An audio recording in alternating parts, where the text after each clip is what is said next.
So every story has a beginning, and this is it. This is the beginning today of our fall series on Hebrews chapter 11. And we're using the theme, No Ordinary Family, to tie it all together.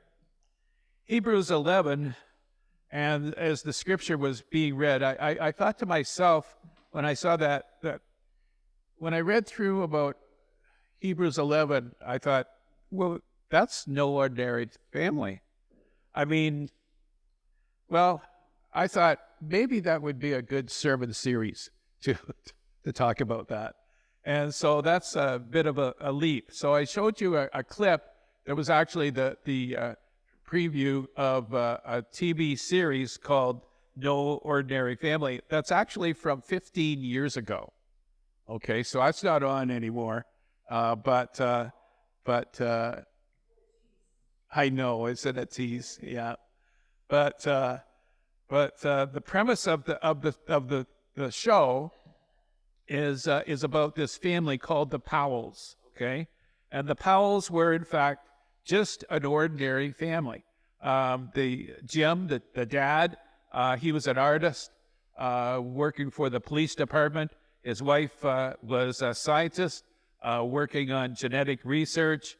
They had two teen children who dealt with the same kind of issues that teenagers deal with today. Daphne was trying to be more popular, and her brother was struggling with a bit of a learning disability. So just an ordinary family up until that point when the family joined together on a research trip to Brazil. And they were flying in a small plane, and it crashed into a river during a thunderstorm. So does that make sense? Is everybody still with me? No. Okay. Well, the good news is they did survive the crash, and they returned home, and they had quite a story to tell. And that's where the story gets more interesting, okay? Because the Powells became no ordinary family. Because of some mysterious element in the river in Brazil, somehow combined with the electronic charge and the thunderstorm and that, they were each given superpowers. I don't know about you, but kids today, they love thinking about superpowers. You know, I have a superpower, but I don't talk about it. My superpower is staying married to Kathy. No. But anyway, so here's the Jim, the father, ends up being super strong. He can do all kinds of things. Stephanie becomes super fast. The mother, she has a super fast metabolism. The daughter, Daphne, she learns how to finds out that she can read people's minds. And JJ, the son, he becomes super smart. So he just seems to know everything. So with these powers come certain opportunities and certain challenges. And the tagline for the show used to be, new powers, instructions not included. So now with that introduction to the TV show, you probably wondered, so what does all that have to do with Hebrews chapter 11? Well, and you might be wondering, well, how am I going to stretch that out into a series? Well, I'm glad you asked. Because every story does have a beginning, and this is it, okay? Hebrews chapter 11, verses 1 and 2 says this: faith is the confidence that what we hope for will actually happen. It gives us assurance about things we cannot see.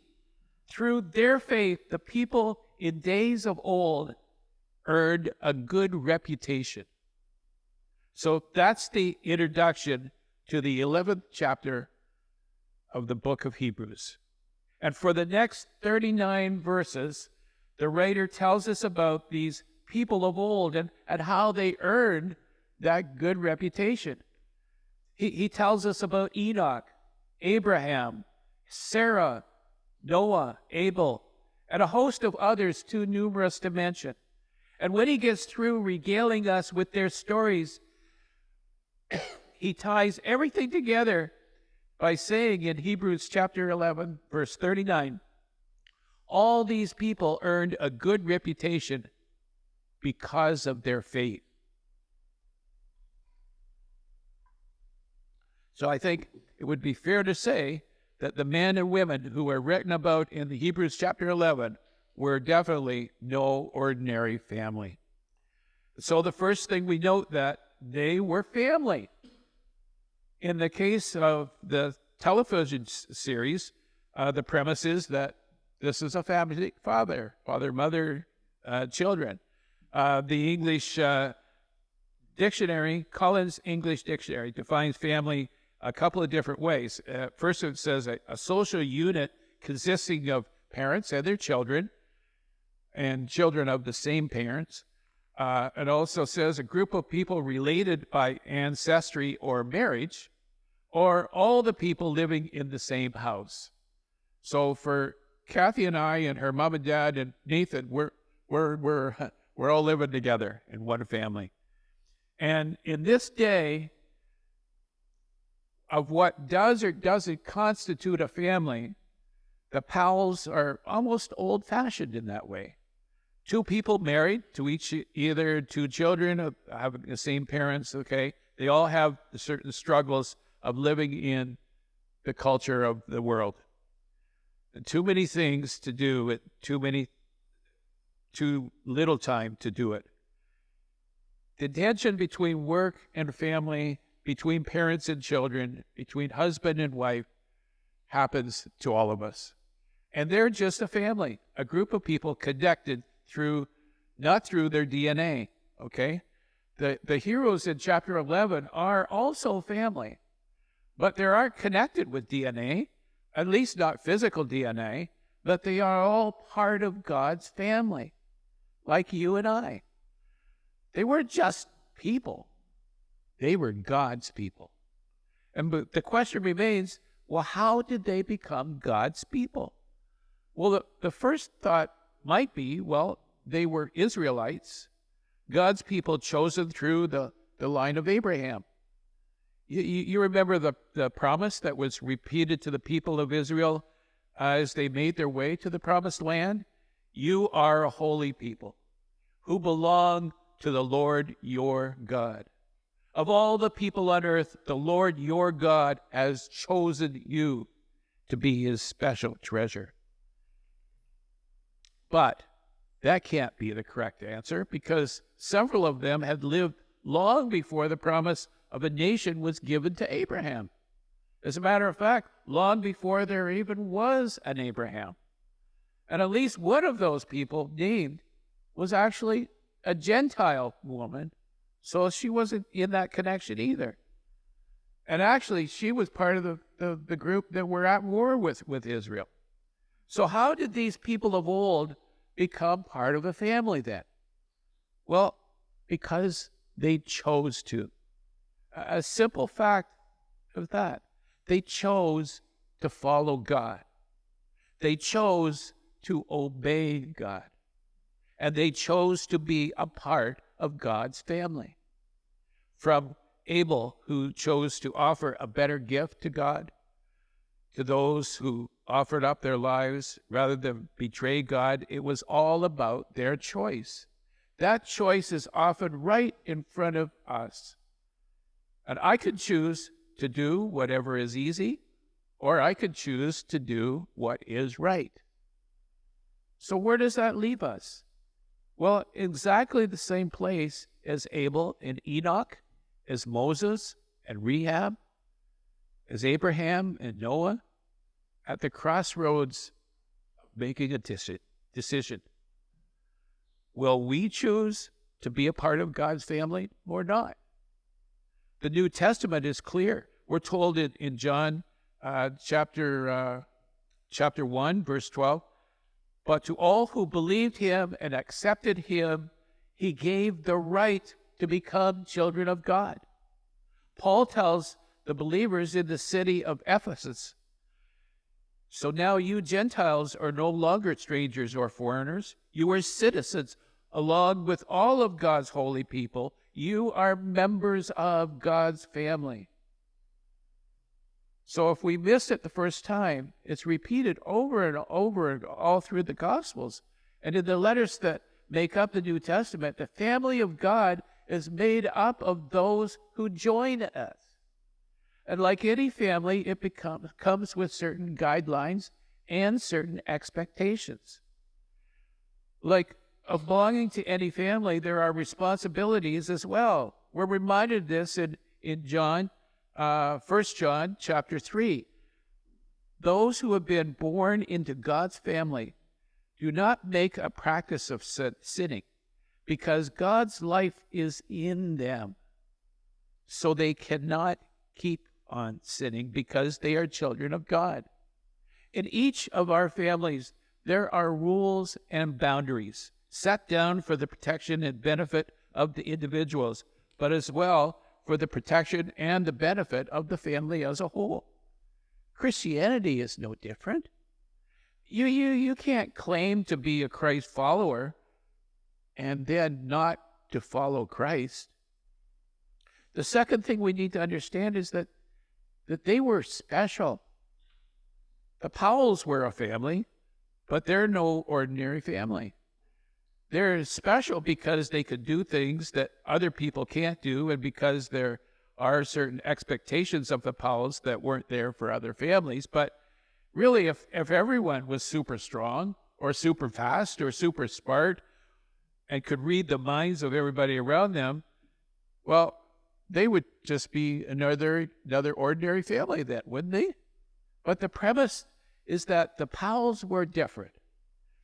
They are special not because of who they are, but because of what they do. The people of old are mentioned in Hebrews chapter 11. They're special as well. They're indeed part of God's family, but not everyone in God's family are like them. Like everyone who ever chose to follow God exhibited their faith, their trust, and let me say that again. I'm getting tongue-tied.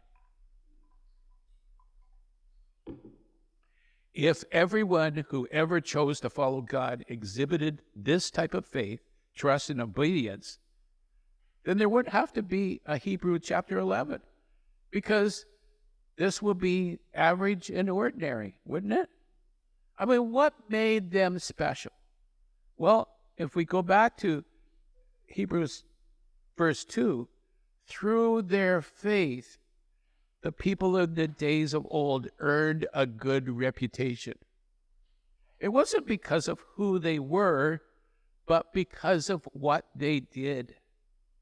There were millions of people who followed God during that time of period, and these folks got special mention.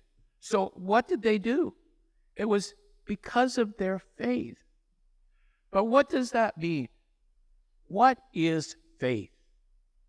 Well, according to Hebrews 11, verse 1, faith is the confidence that what we hope for will actually happen.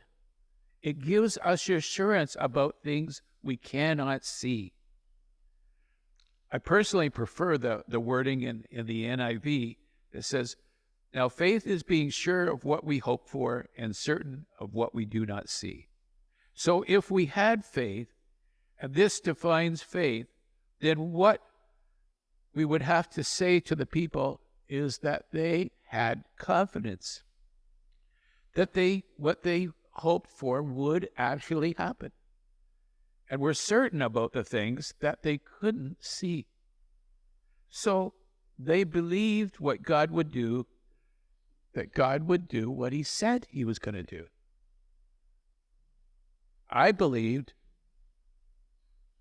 that the prayers that you people were offered up for Nathan would be answered. And I believe that. And we see the results. The difference is that the Powells had to crash into a river through a thunderstorm to become special somehow, whereas anyone who follows God has the opportunity to believe in his promises. And that is the same today as it was 3,000 years ago, when most people mentioned in Hebrews 11 lived at that time. Every Christ follower will make a decision. Do they want to be an ordinary part of God's family or an extraordinary part of God's family? And that decision will be the one that's made by faith. Most Christ followers, you and I, we will choose to be average. After all, that's what average is. But we don't have to be average. John Maxwell once said, average is simply the worst of the best and the best of the worst. Well, we don't want to be average. We don't want to be average in any part of our lives, but somehow we're content to be average Christians. But we don't have to be. Once again, the choice will be ours. Will we believe? Will we believe that God can do the impossible? And not only that, but can we believe that God will do the impossible with you, with every one of you?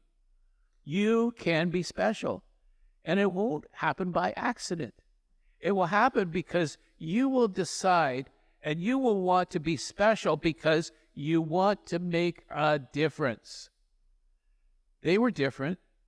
I love the bumper sticker that says, you're unique, just like everybody else. But in no ordinary family, the Powells are special because they have these special powers. But they don't all have the same powers. That's key. The dad was strong. The mother was fast. The son was smart. The girl could read people's minds. They're special because they're each special in their own unique ways. They were all special. They were all in the same airplane. They all crashed in the same river. They all got wet in the same river. But it reacted in who they were to make that what they became. Every person mentioned in Hebrews chapter 11 is mentioned because of their faith. But in each case, their faith was manifested in different ways. In Abel's instance, it was because he chose to offer the very best of his flock to God. In Noah's case, it was because he lived a righteous life in a society that was full of unrighteousness. Rahab chose to do the right thing instead of the easy thing. Abraham chose to be obedient to God even when it didn't make sense. And so over the next 8 weeks or so, we're going to look specifically at what each of them did. But understand that they were unique in what they did and how they did it. Every person who chooses to follow Christ is part of his family. And everyone who chooses to believe that God can do incredible things through them is a special part of that family. God created each one of us as unique. Why would it be any less diverse in our second birth as well when we become born again? See, we talked before that there are basics for all believers: prayer, reading God's word, obeying him. But we need to go back to the basic premise of love God and love others. The Bible explains this concept using the analogy found in 1 Corinthians chapter 12. Yes, the body has many different parts, not just one part. If the foot says, I'm not part of a body because I'm a hand, because I'm not a hand, that does not make any less part of a body. And if the ear says, I'm not part of the body because I am not an eye, that would make less sense. If the whole body were an eye, how would you hear? If your whole were an ear, how would you smell anything? But our bodies have many parts. And God has put each part just where he wants it. We all do different things well. Every one of us. We all have different abilities and talents for using the kingdom. And they all had problems, all of these people. You would think that if you had superpowers, then you would have it made. If you really watched any part of No Ordinary Family, you realize that wasn't the case. There were times that the Powells made mistakes. There were times that they made bad mistakes. And there are times that they've been superhuman, but they were still less than human. And what would it be?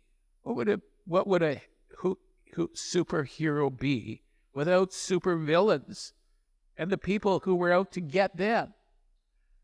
That would make a pretty bland story, wouldn't it?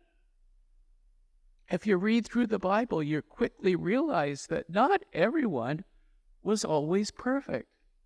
Sometimes they made mistakes, and sometimes they made bad decisions.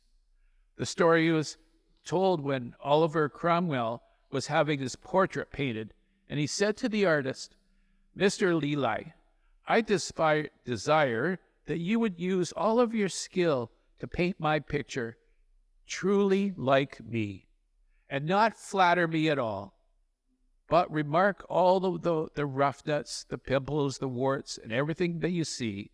Otherwise, I would never pay anything for it." See, God loves us no matter what our issues are. The Bible doesn't whitewash the heroes. It shows them to be the people they were, warts and all. And we do the kingdom a grave disservice if we try to pretend that we will always get it right. The thing that got all the folks of Hebrews 11 on the list was that they understood that failure is never final unless you allow it to be. I truly believe that God has great things for you to do, and some of you will take up that challenge, and you will stumble and fall down along the way. And at that point, you will have to decide whether you will stay down or whether you would get back up and keep on going. That will make the difference. It was Emerson who said, "A man is a hero not because he is braver than anyone else, but because he is braver 10 minutes longer." It's that type of dedication that will make you more than average. For every one of us today, this is a new chapter in the story of our lives. And with that new chapter comes the opportunities for us to define our future. If you're a Christ follower today, then the family that you're part of is no ordinary family. And the only question is, well, what role will you play?